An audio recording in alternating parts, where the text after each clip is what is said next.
What's poppin'? Majic Mike in that mix. And on the Zoom, we got SiSi all the way from Cap City, Ottawa, slash one of the best cities to live in. What's going on, SiSi? Hi. How you doing? I'm good. How are you? Excellent, excellent.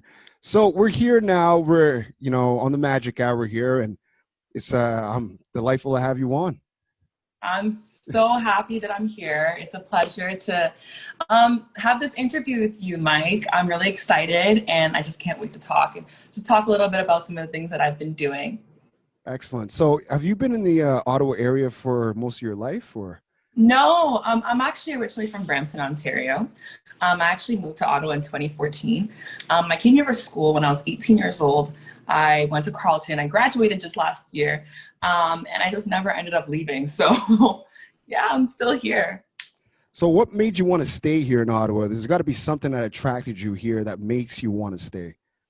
Well, I want to be a politician, and this is the capital. So it's the perfect city to be in for what I'm trying to do. So that's just kind of what's kept me here. I've built a really big network, especially in government. And I'm just, working hard towards achieving my dream. And this is the city to do it. So that's why I'm still here. Right now, you're a big inspiration, okay? You're a young Black woman and you want to enter politics. That's amazing. I don't really hear too many people in Ottawa, especially, from the Black community, that want to join politics. Word, that's dope. Thank you. What made you want to get into politics to begin with? So me in particular, I want to enter into politics not for myself. I want to enter into politics to be able to help my community. And in terms of Black people in particular, who better to know about Black issues and understand Black people than a Black woman? So that's kind of why I want to enter into politics. I want to be able to create change. I want to be able to have a seat at the table, help with policies, create new policies here in this amazing country, Canada. And I want to do that with as a politician, with the position that I know I'm going to get one of these days. So that's essentially why I want to enter into politics. Also, because I have a really crazy life story. And I want to also show a lot of young women, a lot of young Black women, a lot of young Black people that despite your past, despite the things that you yourself have experienced, you could still achieve greatness. You can still be successful. You can still make it in life, and you can still follow your dreams and actually achieve your dreams. So that's essentially why I also want to be a politician. So have you been to Parliament yet? Have you been through the building? I have. I've been there several times. When I first came to Ottawa, like my third day here, I went to Parliament Hill. I went on Parliament Hill, took pictures like a tourist. I've been invited to several different events in Parliament as well. And yeah, I've been there several times. Now, those who are listening around the world, specifically United States, Parliament Hill is basically, it's just like Washington over here in Ottawa, Canada. It's the capital of Canada, and it's beautiful, to have somebody, one of our future politicians here on the Magic Hour. It's great. So what was one of the biggest moments? Like, have you met the Prime Minister yet, or anybody big of that caliber? I have met the Prime Minister. I actually have a selfie with Trudeau from a few years ago.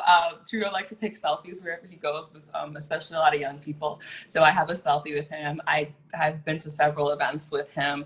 I have a few mentors actually who are members of Parliament.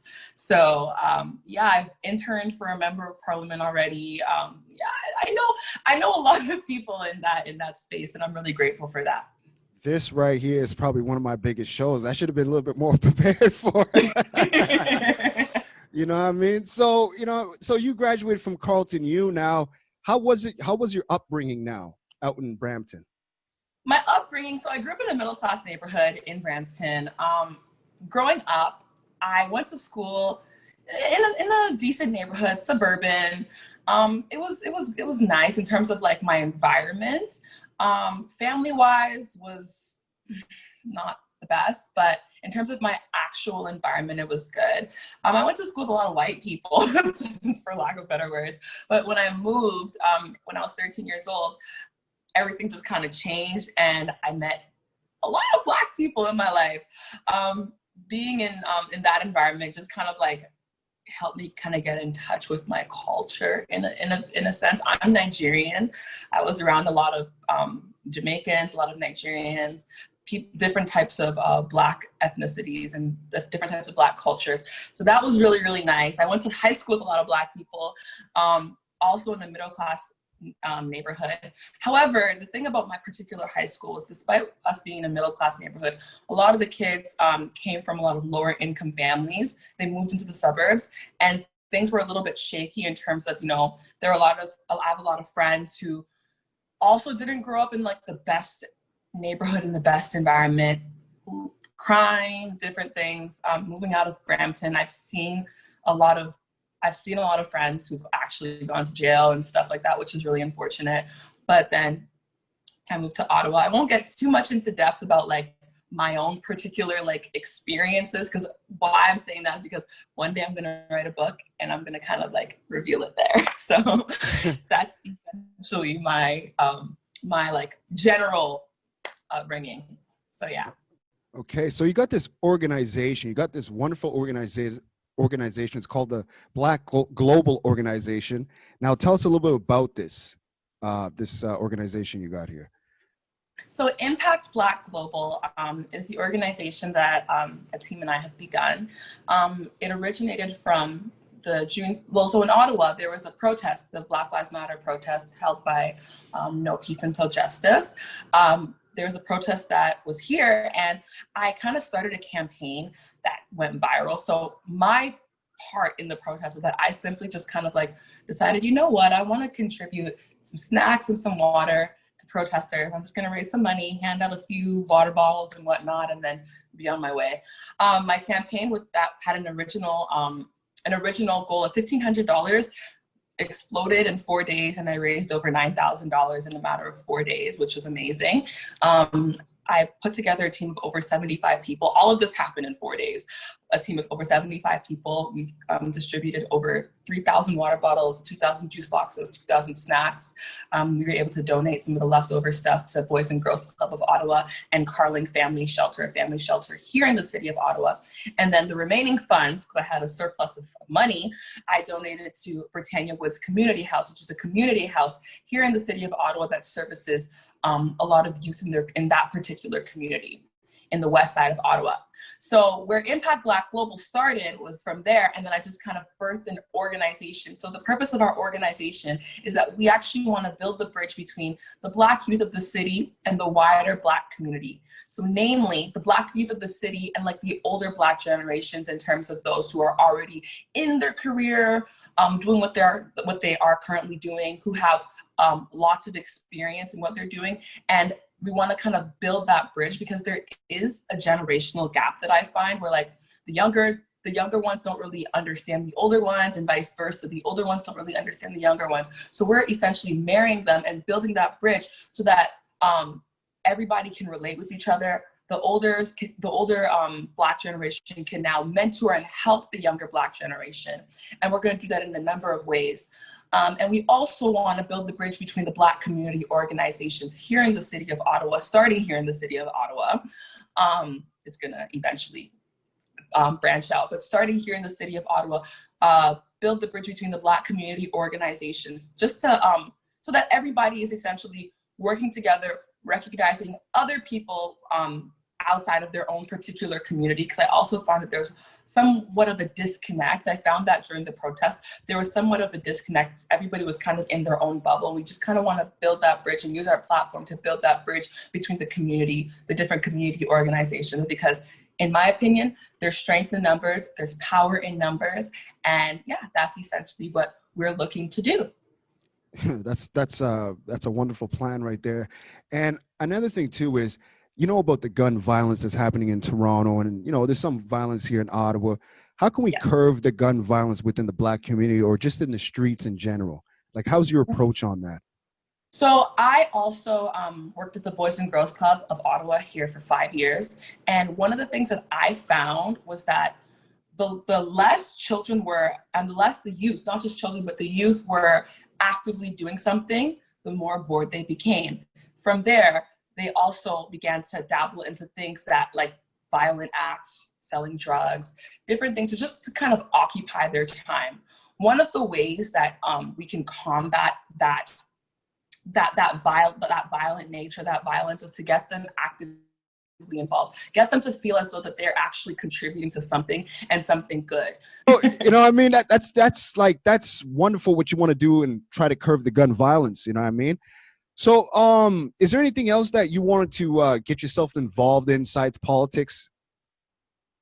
So what I essentially want to get myself involved in as well, outside of politics and yeah, my field, because I studied law at Carleton.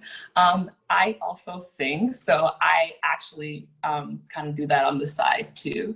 So oh man, you sing. This is a wonderful place for you to be. You got any singles, man? Hit me up.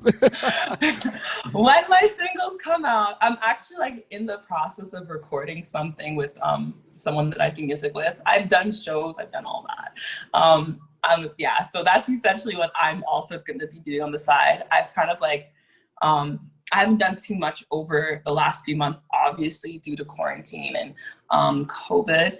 But I've been, once this event is done, while I'm working with my organization, I'm getting right back into music as well. So that's also what I want to do too. Man, so are you on YouTube? Do you have any podcasts? Do you think you're going to be making some podcasts? Because you know how sometimes like you may have somebody having a career, you'll have a cameraman follow you. You think you'll have a documentary about this? Because this is a wonderful story. Like a lot of brothers and sisters want to become rappers, entertainers, and you know what I mean? The majority of them are just living in a fantasy land, you know what I mean? But you actually want to make real change, you know? Absolutely. Amazing. Absolutely. I already know I'm gonna have a book that I'm gonna eventually start writing very soon. I've been thinking about it for the last 2 years, but like now it's like I'm actually doing something more than what I was doing over the last couple of years while being in school. Like I'm actually doing something, and like my entire life story is insane. It's amazing, and I know that I'm gonna write about it. I know that there's gonna be a movie on my life one day. That one I can absolutely guarantee. Some of the artists, I'm a music head, by the way. I have a vast knowledge of music, but the artists that I look up to the most, I'm a ballad singer, so I'm with the Whitneys, the Mariahs, the Celines, like those ones. Some of the artists that I love more so 21st century, Jessie J. I study her voice. Crazy vocalist, crazy vocalist. I study her voice. Some music that I love R&B. I love soul music. Those are my two favorite. I'm an R&B head.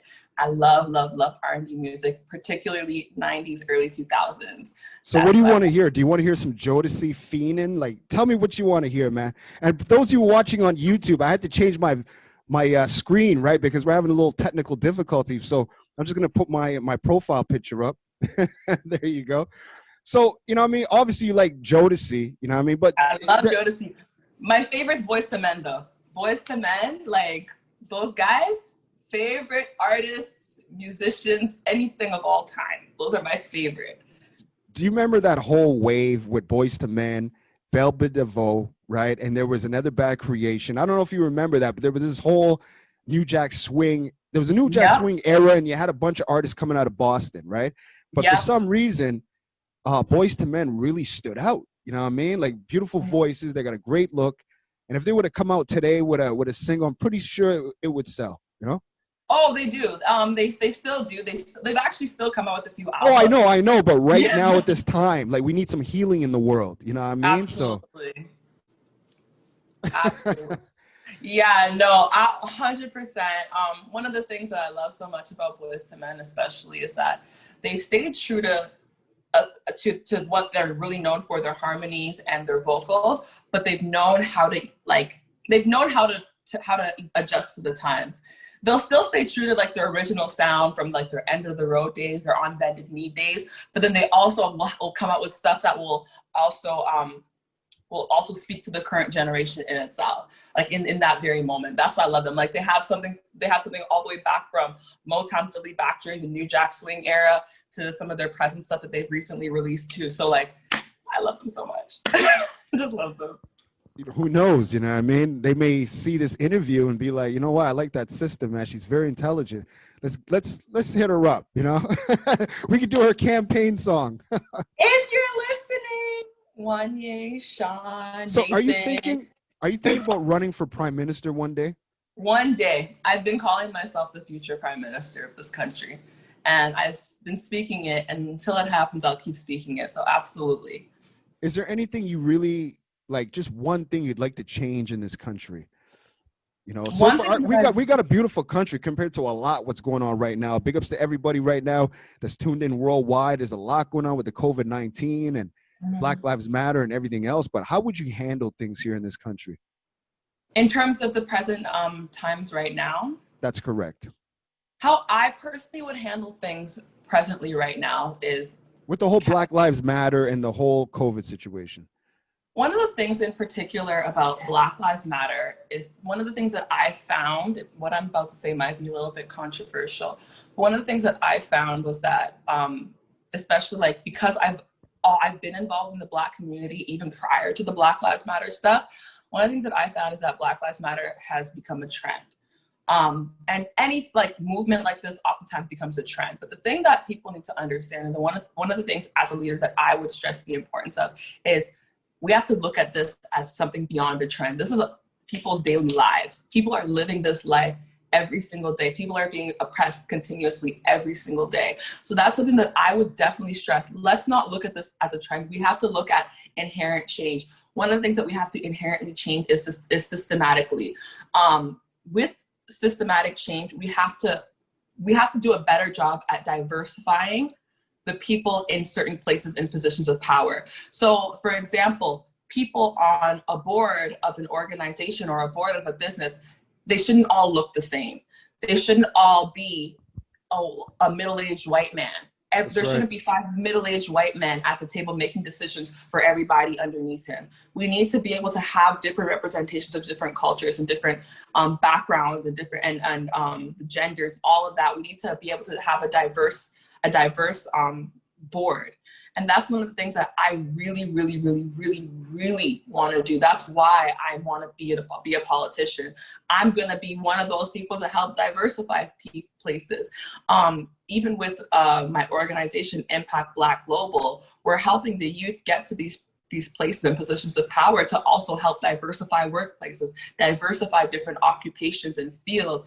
There shouldn't all be one type of doctor. All the doctors shouldn't be from one race. There should be different doctors, and Black people should be one of them, representing the people in the medical field or in the education, like in higher positions of power. Like there needs to be a diverse range of people in these places and positions. So that's one of the things that I would stress with Black Lives Matter, with this period of time that we're living in, to ensure that it's beyond just a trend, it's beyond just a topic of conversation for right now. We need to continue to push to work on actual change so that it doesn't just come up again and be like, oh yes, Black Lives Matter, then we forget. No, Black Lives Matter all day, every day, beyond 2020. And with COVID in particular as well, so many people have lost their jobs. So many people's livelihoods have been affected. My livelihood was affected in the beginning of this.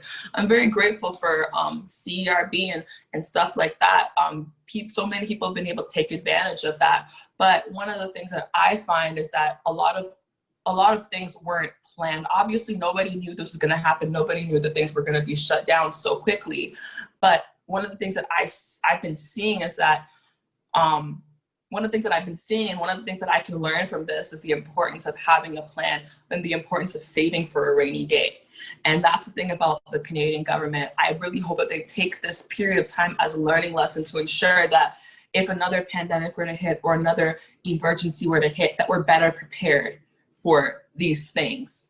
So ensuring preparedness for something like COVID, that's something that I've learned, and that's something that I would stress on if I were in such a position of power, ensuring that we are prepared, like we cover all of our bases, because there's over 30 million people in this country, and we need to ensure that we can help as many people as possible at all times.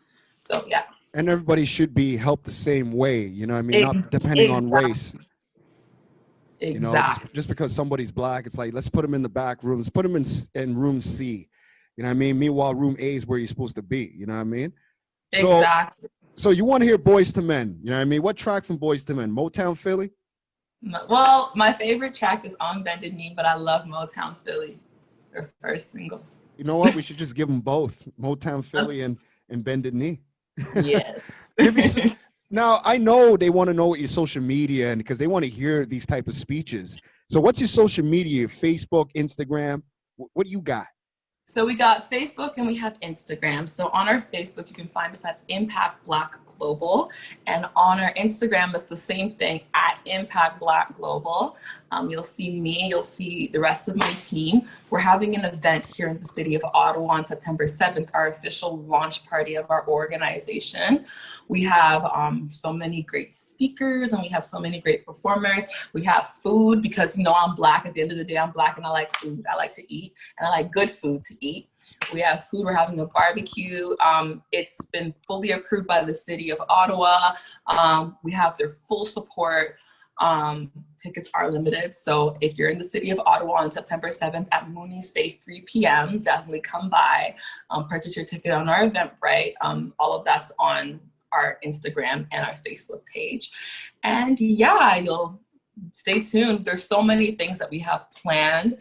I would love for you, because I got an event coming up pretty soon. I would love for you. It's only going to be about 20 people there, 25. It's going to be a very private party.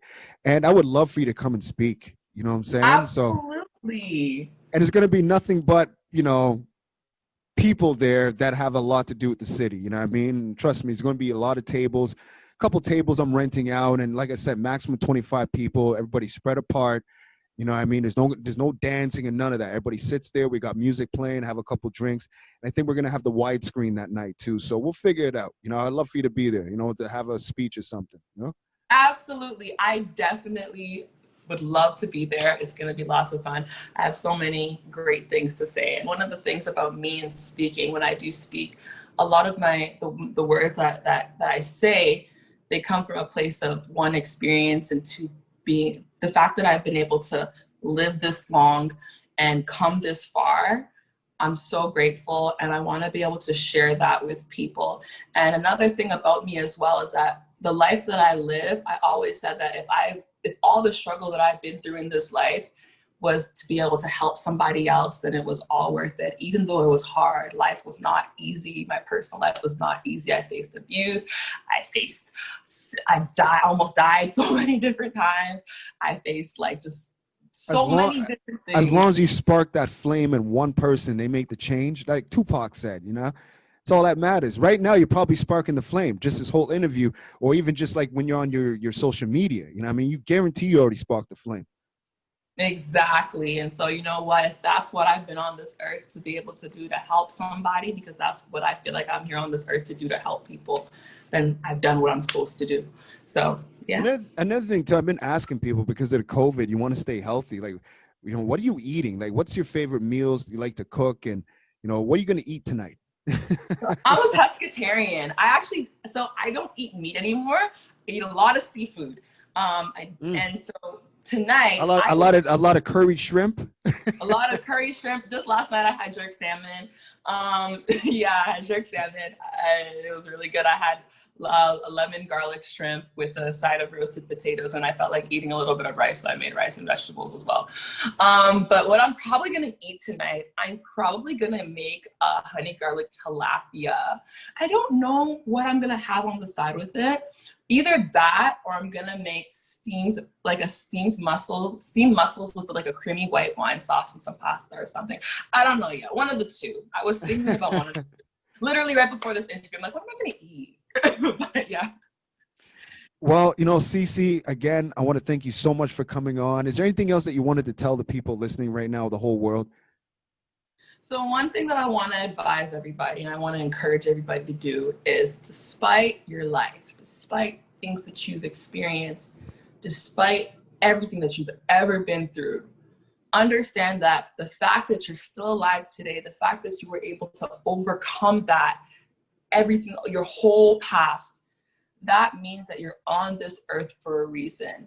Even if you might not know what it is now, continue to search for that reason and continue to make an impact and help somebody else. Even if it's one other person, live your life to help other people, to do good, to be good, and live your life knowing that, you know what, I've made it and I've accomplished something. The fact that you woke up today is amazing in itself, because not everybody was able to wake up today. So be grateful, live your life with gratitude every single day.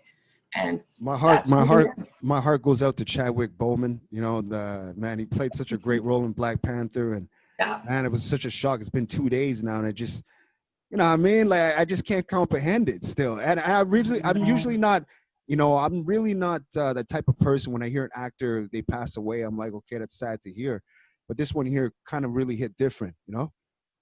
exactly. For me too, because this man literally, he created impact for an entire race, like an entire race, in this 21st century, for an entire race. So like, seeing that the man was able to do all that he did, and he was sick while doing it, and didn't say anything to anybody. He just did what he knew he was supposed to do, which was create change, create an impact, to have impact. He was not just a superhero on screen, but he was a real life superhero with the work that he was doing behind the scenes too. And he did all of this while sick. It's just like, to me, it's like, oh my God, wow, this man, wow.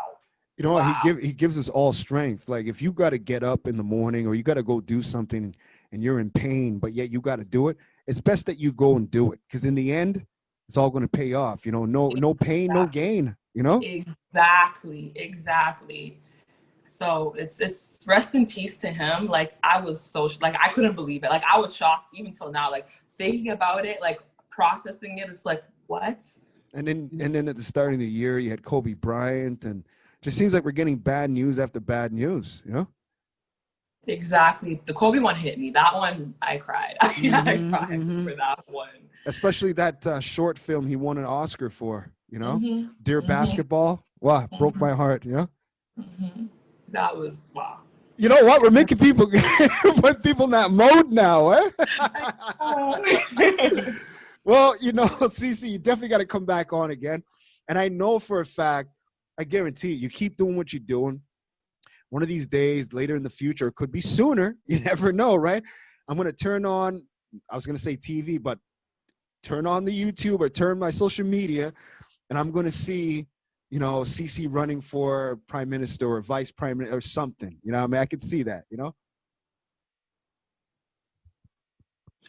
You'll see me. Everybody, remember my face, remember who I am, because it's not going to be the last time you're going to see me.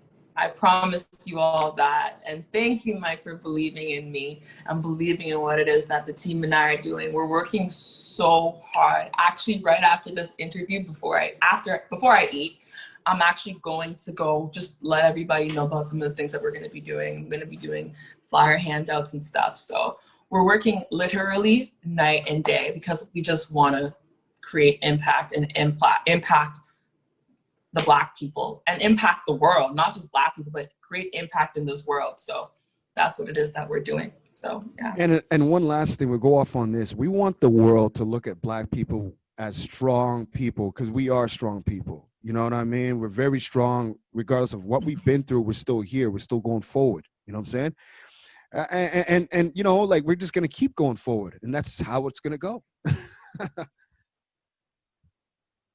Exactly. We're going to keep moving forward. What keeps me going every day, every single day, I tell myself this at least 5 times a day. I'm like, SiSi, no matter what happens, we move, keep going. We move and we move forward.